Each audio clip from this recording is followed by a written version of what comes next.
Dumako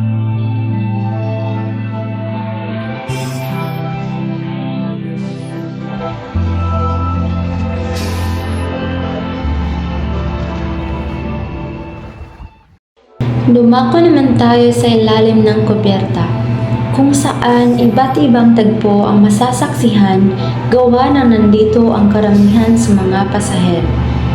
Sila'y nakaupo sa mga bangko at bangkitong kahoy, katabi ng mga maleta, bakol at ampipi. Dalawang hakbang mula sa mainit na makina na siyang sanhi na nakabubutas bangag amoy ng langis at umaalingasaw na amoy ng tao.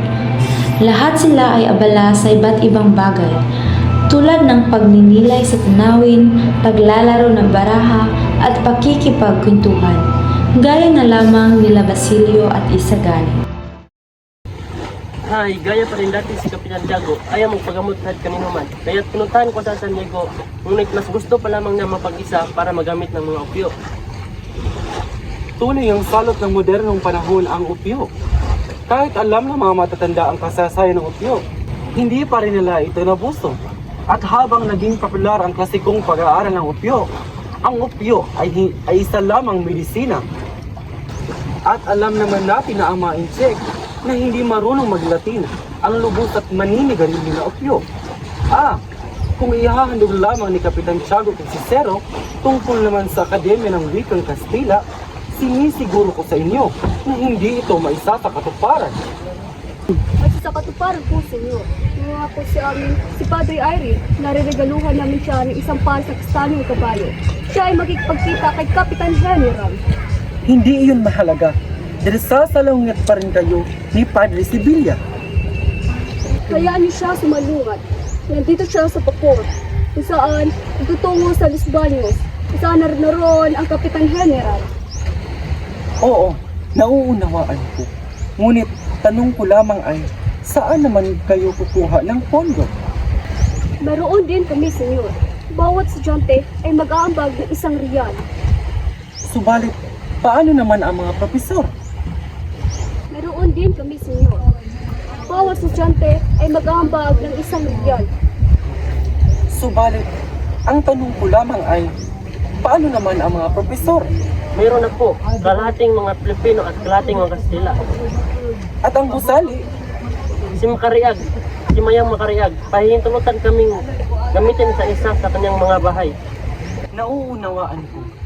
Gaya na lamang ng pagtakbo ng bapor na ito ay hindi na rin masama ang inyong mga ideya.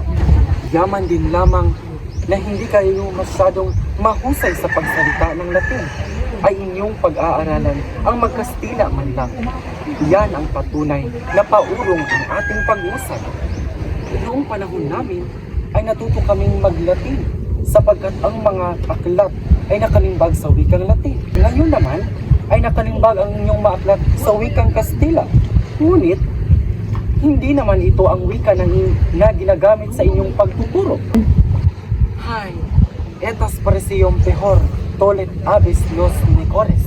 Ang katandaan ng mga ama na mas masama pa sa kanila ay nagdudulot ng mas masama pa sa kanila. Tingnan mo itong makalumang tao. Lagi lang nakikita ang kahirapan ng bagay. Mas mapapansin pa nila ang kakulangan kaysa sa kabutihan at nais lagi nila mapaayos. Hay nako! Mukhang mapalagay siya sa tiyo mo dahil sa pag-uusap ng makalumang panahon. May ba nga lamang, anong masabi ng tiyo mo tungkol kay Paulita? Pinangaralan niya ako sa aking pagiging asawa. Sinabi ko sa kanila na walang katulad si Paulitang kaibig-ibig, edukada at isang ulila dito sa Maynila. Tama ka. Siya ay mayaman, maganda, matalino, at walang kapintasan, maliban na lang sa tiya niyang mapangupya. Napag-usapan din lang ang kanyang tiyahin. Alam mo bang, nakiusap siya sa akin na hanapin ko ang kanyang asawa? At si Doña Victorina, at nangako ka para lamang mapanatili ang iyong kasintahan. Natural, pero natatago ang kanyang asawa sa bahay ng aking tiyo. Yan ang dahilan kung bakit hindi pumupunta ang aking tiyo. Baka raw siya ay mensahe ni Don Victorino tungkol kay Don Tiburcio.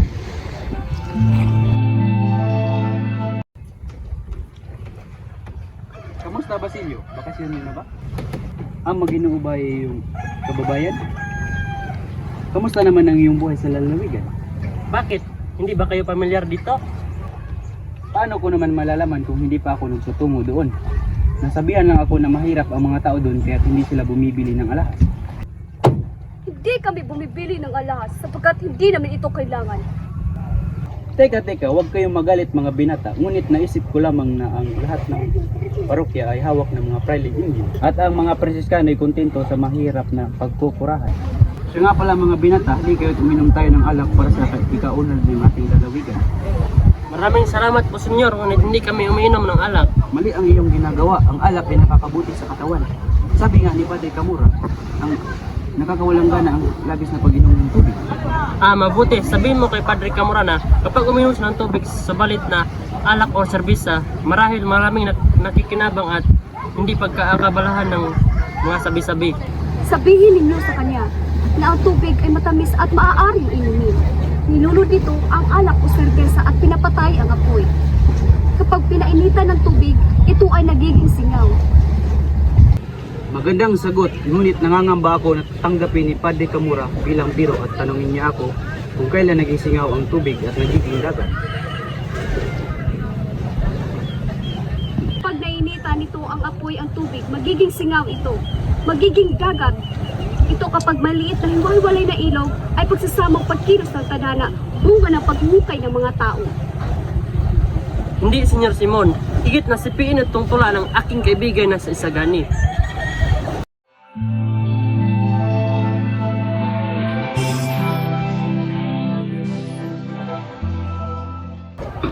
Tayo ay tubig at ikaw ay apoy.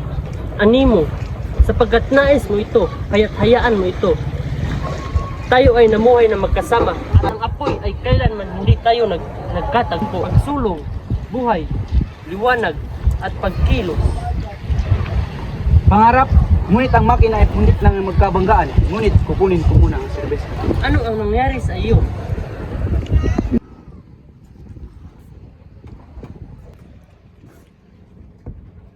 Natatakot ako sa taong iyon na halos nanginglabot ng aking buong katawan.